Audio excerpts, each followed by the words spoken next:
ഇന്ന് നിങ്ങൾ വായിക്കുകയും കേൾക്കുകയും ചെയ്യുന്നത് സൂപ്പർ റൈറ്റർ അവാർഡിൽ എനിക്ക് 4ാം സമ്മാനം നേടിത്തന്ന അസുരവിത്ത് എന്ന നോവലിൻ്റെ 29ാം ഭാഗമാണ്.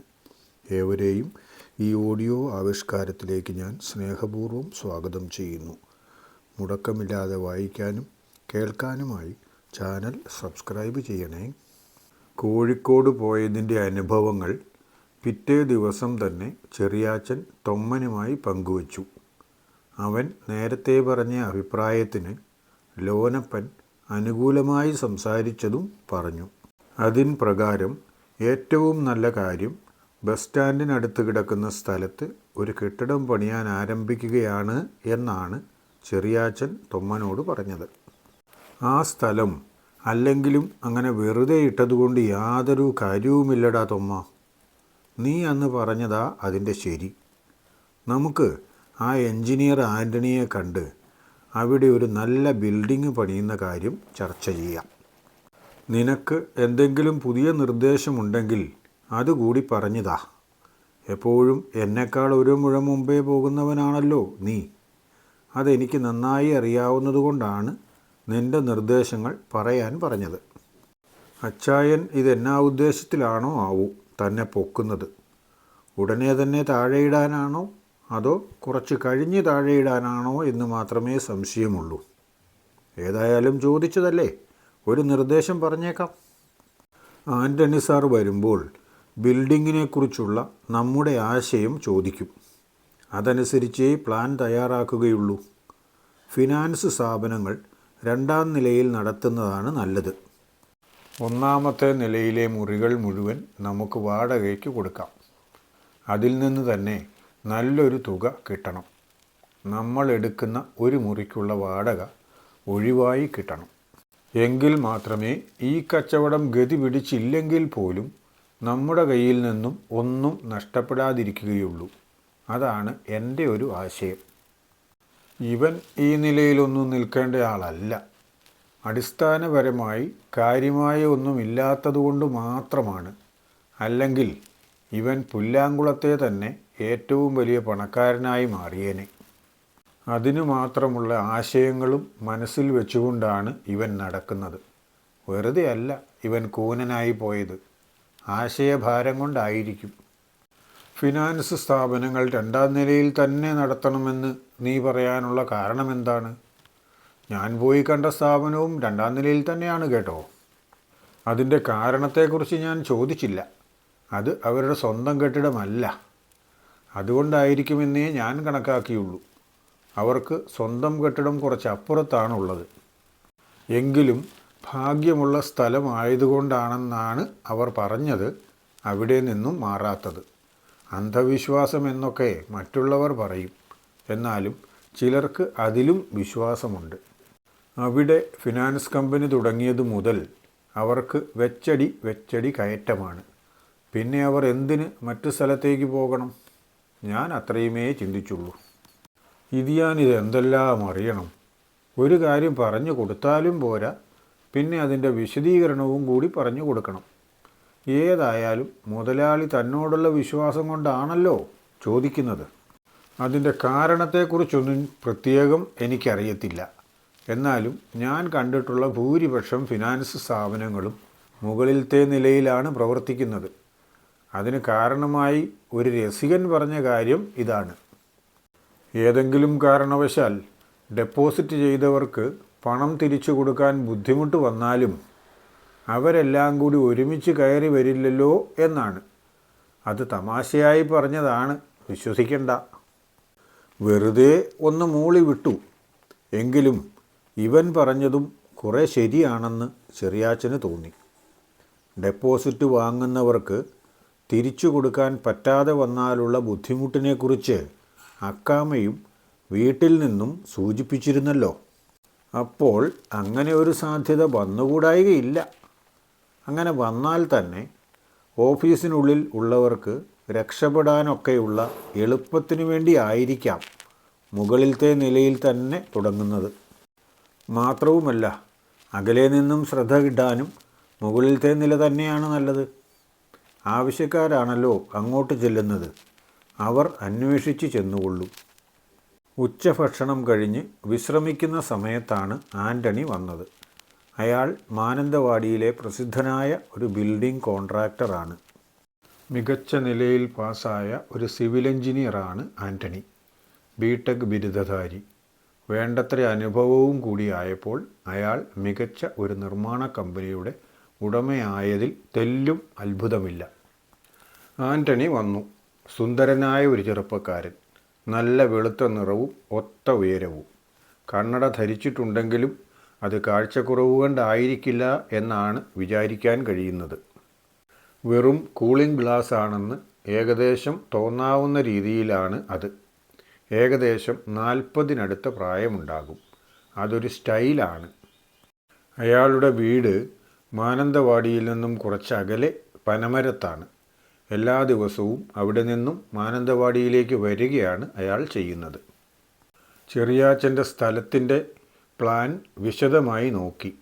അതിനുശേഷം ഇവരുടെ പദ്ധതികളെക്കുറിച്ചും വിശദമായി സംസാരിച്ചു. ചർച്ചകളിൽ ചെറിയാച്ചൻ്റെ ഒപ്പം തന്നെ തൊമ്മനും കൂടി പങ്കെടുത്തു. ചർച്ച കഴിഞ്ഞപ്പോൾ ആൻ്റണി പറഞ്ഞു, വളരെ വേഗം വികസിക്കുന്ന ഒരു സ്ഥലമാണ് മാനന്തവാടി. അതുകൊണ്ട് ഇപ്പോൾ നിങ്ങൾ 2 നില മാത്രമേ പണിയുന്നുള്ളൂ എങ്കിൽ പോലും ഒരു 4-5 നിലയ്ക്കുള്ള ഫൗണ്ടേഷൻ ഇടുന്നതാണ് നല്ലത്. മുകളിലേക്ക് കണക്ഷൻ ചെയ്യുകയും ചെയ്താൽ ഭാവിയിൽ ആവശ്യം വരുമ്പോൾ നമുക്ക് 3-ാം നിലയും 4-ാം നിലയും ഒക്കെ പണിയാൻ കഴിയും. അപ്പോഴത്തെ ആവശ്യത്തിനനുസരിച്ച് വ്യാപാര സ്ഥാപനങ്ങളോ ലോഡ്ജുകളോ ഒക്കെ ആക്കി വരുമാനം നേടാൻ കഴിയും. ഞാൻ പറഞ്ഞു എന്ന് മാത്രമേ ഉള്ളൂ. വരുമാനം നേടാനുള്ള ഒരു വഴിയും ഒഴിവാക്കരുത് എന്നതാണ് ചെറിയാച്ചൻ്റെ തത്വശാസ്ത്രം. അതുകൊണ്ട് ആൻ്റണി പറഞ്ഞ സാധ്യതയും അയാൾ തള്ളിക്കളഞ്ഞില്ല.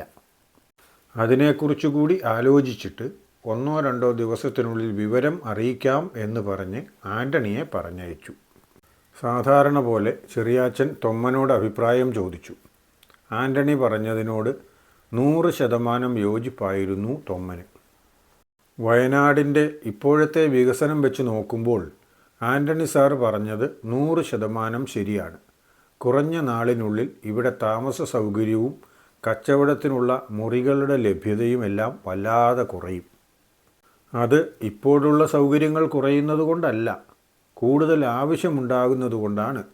അങ്ങനെ വരുമ്പോൾ നമ്മളൊരു കെട്ടിടം പണിതാൽ അതൊരു കാരണവശാലും നഷ്ടമാവുകയില്ല. ഇപ്പോൾ തൽക്കാലം 2 നില പണിത് നോക്കിയിട്ട് നമുക്ക് പിന്നീട് ബാക്കി നിലകൾ പണിയിപ്പിക്കാം. ഞാൻ അഭിപ്രായം പറഞ്ഞുവെന്നേ ഉള്ളൂ. ഇച്ചായനാണ് കാര്യങ്ങൾ അന്തിമമായി തീരുമാനിക്കേണ്ടത്. തൊമ്മനോട് എന്ത് കാര്യം ചോദിച്ചാലും നടപ്പിലാക്കണം എന്നുറപ്പുള്ള രീതിയിൽ സംസാരിക്കുകയും ചെയ്യും. എന്നിട്ട് അവസാനം ഈ പറച്ചിൽ പറയുകയും ചെയ്യും. അതായത് അതിൻ്റെ അടിസ്ഥാനം ഒരു തീരുമാനത്തിൻ്റെയും അന്തിമമായ ഉത്തരവാദിത്വം ഏറ്റെടുക്കാൻ അവന് കഴിയുകയില്ല. അതുകൊണ്ട് തന്നെയാണ് അവനൊരു കച്ചവടക്കാരനാകാത്തതും. ഏത് കാര്യമാണെങ്കിലും അക്കാമ്മയോടുകൂടി ചോദിച്ചിട്ടല്ലേ ഞാൻ തീരുമാനിക്കാറുള്ളൂ. ഇതും അങ്ങനെ തന്നെ ചെയ്തേക്കാം. കെട്ടിടം പണിയുന്ന കാര്യം അവളോട് ഞാൻ ചർച്ച ചെയ്തിരുന്നു.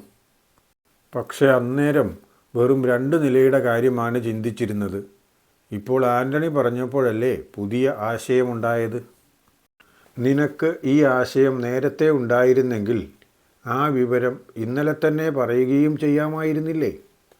അങ്ങനെ ചെയ്തിരുന്നെങ്കിൽ നാളെ മുതൽ നമുക്ക് പണി തുടങ്ങാമായിരുന്നു. ഒരു ദിവസം വെറുതെ താമസിച്ചില്ലേ? കുറ്റം തൻ്റെ തലയിലേക്ക് കെട്ടിവെക്കാനാണ് പരിശ്രമം. അത് മിക്കപ്പോഴും ഉള്ളൊരു സ്വഭാവമാണ്. അങ്ങനെ അങ്ങ് വിട്ടാൽ പറ്റില്ലല്ലോ. അതിനും പരിഹാരം പറഞ്ഞു കൊടുക്കാം. വൈകുന്നേരം വീട്ടിൽ പോയി ചേച്ചിയോട് ചോദിച്ചിട്ട് അപ്പോൾ തന്നെ ആൻ്റണി സാറിനെ വിളിച്ച് വിവരം പറഞ്ഞാൽ പോരെ? പണി നാളെ മുതൽ തന്നെ തുടങ്ങാമല്ലോ. മാത്രവുമല്ല, ചുമ്മാതെ അങ്ങ് പണി തുടങ്ങാൻ പറ്റുമോ? മുനിസിപ്പാലിറ്റിയുടെ അംഗീകാരം വേണ്ടേ? ആൻ്റണി സാറിന് മുനിസിപ്പാലിറ്റിയിലൊക്കെ നല്ല പിടിപാടാണ്. അതുകൊണ്ട് അവിടെ നിന്ന് അവർ ചില വിട്ടുവീഴ്ചകളൊക്കെ ചെയ്യുമായിരിക്കും. ചിലപ്പോൾ നാളെ അപേക്ഷ കൊടുത്തിട്ട് നാളെ തന്നെ പണി തുടങ്ങാനും കഴിഞ്ഞേക്കും. സാറിനോട് വേണ്ടതുപോലെ പറഞ്ഞാൽ മതി.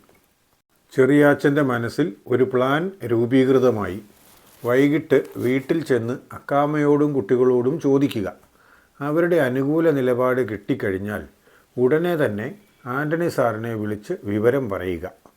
നാളെ രാവിലെ തന്നെ മുനിസിപ്പാലിറ്റിയിൽ അപേക്ഷ കൊടുത്തേക്കാം. അവിടെ നിന്ന് അനുവദിക്കാൻ കഴിയുമെങ്കിൽ നാളെ തന്നെ പണി തുടങ്ങുകയും ചെയ്യാം.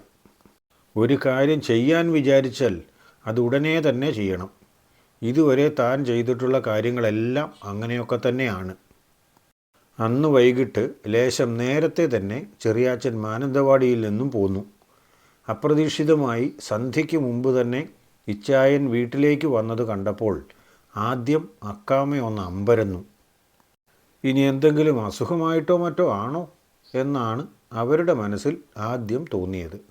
അതുകൊണ്ട് വേഗം തന്നെ അക്കാമ ജീപ്പിൻ്റെ അടുത്തേക്ക് ചെന്നു. അപ്പോൾ ജീപ്പിൽ നിന്നും നല്ല ഉഷാറിൽ പുറത്തേക്കിറങ്ങുന്ന ചെറിയാച്ചനെയാണ് കണ്ടത്. അപ്പോൾ അക്കാമ്മയ്ക്ക് വളരെ സമാധാനമായി. തനിക്ക് വെറുതെ തോന്നിയതാണ്. നീ എന്താ പെണ്ണെ പേടിച്ചതുപോലെ ഓടി വന്നത്? ഞാൻ വേഗം വന്നതുകൊണ്ടാണോ? അതായിരിക്കും മിക്കവാറും കാരണം. സമയം കളയാതെ നീ അകത്ത് പോയി ചായ എടുക്കാൻ നോക്ക്. ഞങ്ങൾ രണ്ടുപേർക്കും ചായയും കഴിക്കാൻ എന്തെങ്കിലും ഉണ്ടെങ്കിൽ അതും കൂടി എടുത്തുകൊണ്ട് വാ. ഞങ്ങൾ കൈയും കാലും കഴുകുമ്പോഴേക്കും കൊണ്ടുവരാൻ നോക്കണേ. അത് കേട്ടപാടെ അക്കാമ്മ അകത്തേക്ക് പോയി.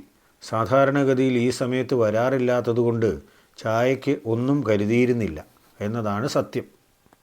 സ്കൂളിൽ നിന്ന് വരുന്ന പിള്ളേർക്ക് കൊടുക്കാൻ വേണ്ടി കരുതി വെച്ചതുകൊണ്ട് തൽക്കാലം അതെടുത്ത് കൊടുക്കാം. പിള്ളേർ വരുമ്പോഴേക്കും പിന്നീട് ഉണ്ടാക്കാം. ചായ കുടിച്ചു കഴിഞ്ഞ ഉടനെ ശശി അവൻ്റെ വീട്ടിലേക്ക് പോയി. നേരത്തെ ആയതുകൊണ്ട് ജീപ്പ് ഇവിടെ തന്നെ ഇട്ടിട്ട് ഏതോ കൂട്ടുകാരൻ്റെ വണ്ടിയിലാണ് അവൻ പോയത്. എന്നാലും രാവിലെ കൃത്യസമയത്ത് വരുന്നതിൽ അവൻ്റെ ഭാഗത്തു നിന്നും വീഴ്ച ഉണ്ടാവുകയില്ല. ശശി പോയി അധിക സമയം കഴിയും മുമ്പ് റിജു വന്നു. അവനും അതിശയമായിരുന്നു അപ്പച്ചൻ നേരത്തെ വന്നത്. ഒരു 10 മിനിറ്റ് കഴിഞ്ഞ് കാണും. അപ്പോഴേക്കും റിൻസിയും വന്നെത്തി.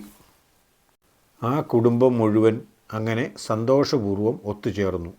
ബാക്കി എല്ലാ ഭാഗ്യങ്ങളും ഉണ്ടെങ്കിലും വളരെ അപൂർവമായി മാത്രമേ അവർക്ക് കൂടിച്ചേരലിൻ്റെ ഭാഗ്യം ലഭിക്കാറുള്ളൂ. അതുകൊണ്ട് തന്നെ ആ കൂടിച്ചേരലുകൾക്ക് അവർ വളരെ മൂല്യം കൽപ്പിക്കുകയും ചെയ്തിരുന്നു. അന്ന് സമയം പോയ വിവരം അവരാരും അറിഞ്ഞില്ല. ചിരിച്ചും കളിച്ചും സന്തോഷിച്ചും സമയം കടന്നുപോയി. അത്താഴത്തിൻ്റെ സമയത്ത് ചെറിയാച്ചൻ മാനന്തവാടിയിലെ ബിൽഡിങ്ങിൻ്റെ കാര്യം വിശദമായി മക്കളോടും ഭാര്യയോടും പറഞ്ഞു. ഓരോരുത്തരും അവരവർക്ക് തോന്നുന്ന അഭിപ്രായങ്ങൾ പറയണം എന്നും പറഞ്ഞു. റിൻസിയാണ് ആദ്യം അഭിപ്രായം പറഞ്ഞത്. ഇപ്പോഴത്തെ സാഹചര്യത്തിൽ ചാച്ചൻ്റെ തീരുമാനം വളരെ ഉചിതമാണ്. മാനന്തവാടിയുടെ വളർച്ച പരിഗണിക്കുമ്പോൾ 3ഓ 4ഓ നിലയിലുള്ള കെട്ടിടം പണിതാലും അത് നമുക്ക് നഷ്ടമാവുകയില്ല. ഈ വർഷം തന്നെ ചിലപ്പോൾ ആവശ്യക്കാർ ഉണ്ടായില്ലെങ്കിലും അടുത്ത വർഷങ്ങളിൽ എന്തായാലും ആവശ്യക്കാർ ഉണ്ടാകും എന്ന കാര്യം തീർച്ചയാണ്. ആ രീതിയിലാണ് നാടിൻ്റെ വളർച്ച. അതുകൊണ്ട് ഒരു നഷ്ടവും വരില്ല. ചാച്ചൻ്റെ അഭിപ്രായം ഭാവിയിലേക്ക് ഉപകാരപ്പെടും. അതുകൊണ്ട് ഞാൻ ചാച്ചൻ്റെ അഭിപ്രായത്തോട് പൂർണ്ണമായും യോജിക്കുന്നു. റിജുവും ആലോചിച്ചു. സത്യം പറഞ്ഞാൽ അവന് മാനന്തവാടിയെ പറ്റിയോ അവിടുത്തെ സ്ഥിതിയെപ്പറ്റിയോ അതിൻ്റെ ഭാവിയെക്കുറിച്ചോ ഒന്നും ചേച്ചിയോളം അറിയില്ല. അതുകൊണ്ട് അവൻ സാധാരണഗതിയിൽ ചെയ്യാറുള്ളതുപോലെ തന്നെ ചേച്ചി പറഞ്ഞതിനെ അങ്ങ് സപ്പോർട്ട് ചെയ്തു. അതോടെ 3 പേരിൽ 2 പേരും അനുകൂലമായി അഭിപ്രായം പറഞ്ഞു. അതിനേക്കാളൊക്കെ പ്രധാനമാണ് ചെറിയാച്ചന് അക്കാമ്മയുടെ അഭിപ്രായം. അവൾ ഇനി എന്താണാവോ പറയാൻ പോകുന്നത്. ചെറിയാച്ചൻ ആ മുഖത്തേക്ക് നോക്കി. എന്തോ ആലോചിച്ചുകൊണ്ടുള്ള നിൽപ്പാണല്ലോ. എന്തെങ്കിലും പറയുമെന്ന കാര്യം ഉറപ്പ്. വേണ്ടെന്നായിരിക്കുമോ പറയുക? അങ്ങനെ പറഞ്ഞാൽ ഇനി എന്തു ചെയ്യും? എതിർപ്പാണോ പറഞ്ഞത് എന്ന് അടുത്ത ഭാഗത്തിൽ അറിയാം. ശക്തമായ എതിർപ്പെങ്ങാനും ആണെങ്കിൽ അയാൾ തീരുമാനം വേണ്ടെന്ന് വയ്ക്കും. അതിനെ എതിർത്തുകൊണ്ടുള്ള ഒരു തീരുമാനം ചെറിയാച്ചനെടുക്കില്ല. കഥ വായിക്കുകയും കേൾക്കുകയും ചെയ്യുമ്പോൾ തോന്നുന്ന അഭിപ്രായങ്ങളും നിർദ്ദേശങ്ങളും കമൻ്റായി രേഖപ്പെടുത്തണേ. ഇഷ്ടമായാലൊന്ന് ലൈക്കടിച്ചു പോകണം കേട്ടോ കൂട്ടുകാരെ. കൂട്ടുകാർക്കും ബന്ധുക്കൾക്കുമൊക്കെ ഷെയർ ചെയ്തു കൊടുക്കുന്നതും നല്ലതാണ്. അടുത്ത ഭാഗം നാളെ തന്നെ പോസ്റ്റ് ചെയ്യും. സാധാരണ പോലെ ഉച്ചതിരിഞ്ഞ് 2:30 തന്നെ. എല്ലാവർക്കും നല്ലത് വരട്ടെ എന്നതാണ് എൻ്റെ ആഗ്രഹം. അത് ആശംസിക്കുന്നു. ഓക്കേ.